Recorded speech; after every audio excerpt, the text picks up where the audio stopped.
I am at Jimison. Yeah. I didn't know how to pronounce the last name. Think of the liquor, but eyes. Starting over. What's up, everybody? Jeff here with Godbold Exotics. I'm visiting Riley Jimison, and we are at his facility, and we're going to take out a few different species of animals to show you guys.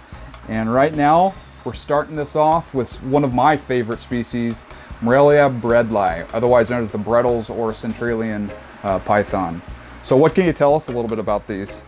Well, first off, most people think they're a carpet, and I don't like telling people that's wrong, because technically, yeah, common names, you don't have to be so strict, but they're a different species from other carpet pythons. They're isolated geographically, so they're a little bit different in temperature and climate requirements. They like it real cold in the winter, and they prefer, you know, slightly cooler temperatures, but where they're from gets hot, it's pretty dry.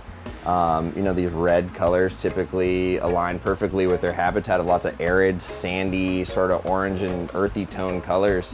But yeah, these guys are pretty robust. They get nice and big, and it's not uncommon for animals to, you know, adult females to reach 8 feet. They're tons of fun, but they're known for being pretty docile and placid too. Yeah, I mean, from what I guess, correct me if I'm wrong, they're from kind of the Alice Springs region of Australia. Yeah. So that, for those of you who aren't quite familiar with that, it's a centralized location. It's basically isolated, like Riley was saying. There's desert all around it. So it's going to have desert climate, so it's going to get super hot during the day, and then it's going to cool down really cold at night, probably like 40s and 50s. So these guys kind of come from, similar to like a Woma python, they come from a climate of extremes. So that's why he was saying that they do like it kind of nice and cold, similar to like diamond pythons during the winter time, in order to get these guys to breed. Now these are spring breeders, right? They're not going to breed during the winter time like other carpet pythons would? Correct. You're going to cool them along the same timeline, but you're not going to see any breeding activity until, you know, March, April, usually like after you've warmed them up, whereas a lot of jungles, coastals, and other of the Spilota species, they're gonna, you know, be breeding in those cooler winter months. These guys, they breed later, they cycle later, and therefore they also hatch out later. Right. So yeah, these guys are a little different in their timing. Yeah, you know, I've worked with these guys kind of off and on over the years, and I've always loved them. As far as pythons go, they kind of strike me as, I've always referred to them as kind of like gentle giants. You know, they're pretty big. You know, these animals are obviously just subadults, but you know, even as babies, they're pretty placid. Yeah, definitely. Carpet pythons as babies, and the Morelia genus as a whole as babies, they have a reputation for being a little nippy and defensive, as is pretty standard for most baby snakes. But yeah, my experience with raising these guys up from babies was that they're much more tolerant than some of the other babies I've dealt with in the past. Right.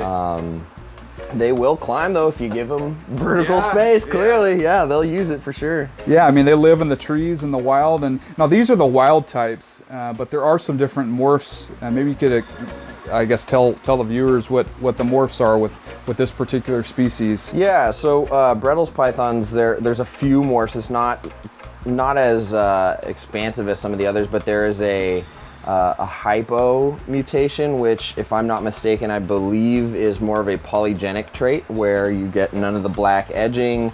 The tail doesn't go black, which is quite typical with these guys, and it seems to lend an overall brightness to the rest of the coloration.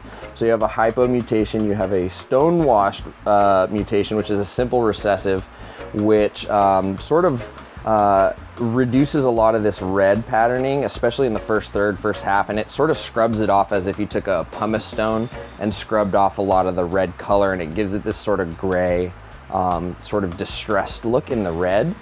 There's also a genetic stripe mutation, which is a simple recessive as well. And that, as you imagine, will take a lot of this banding and turn it into a stripe. It also seems to create a reduction in the red and makes them a little bit darker in tones.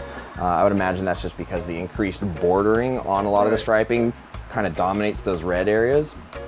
So the hypo is not a simple recessive? I don't believe so. Huh. No, you can breed a hypo to a normal and get hypos and sort of normals. The way I've seen it represented is those are still hypos. They're just a little bit more of a diluted bloodline. It's similar to tigers and coastals, where you can breed a tiger to a normal, get some normal tigers or some low expression tigers, and the more you add into it, the better the striping becomes in tigers. So I'd imagine if you do hypo to hypo, you're gonna get better hypos. You throw some more hypo in there, so on and so forth. Right. But I have no personal experience with that. That's just what I've been reading.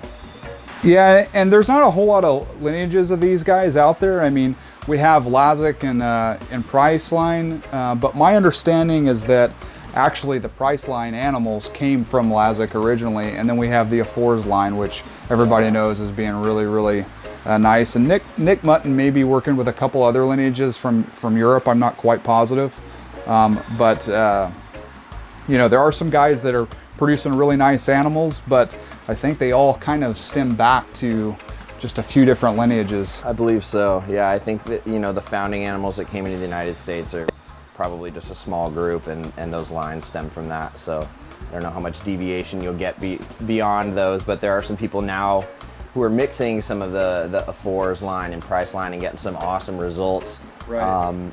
And it's kind of, I would imagine that helps strengthen the overall gene pool by mixing those lines that haven't really been intermingled yet.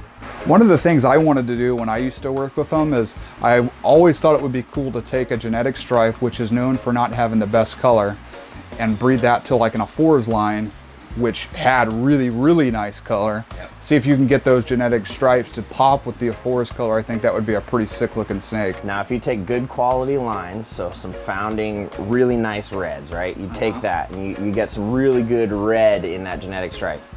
Throw some hypo in there, and now you're playing with mustard gas. So yeah, you're really gonna throw it off in a big way. That way, that hypo gene coming in is pretty cool.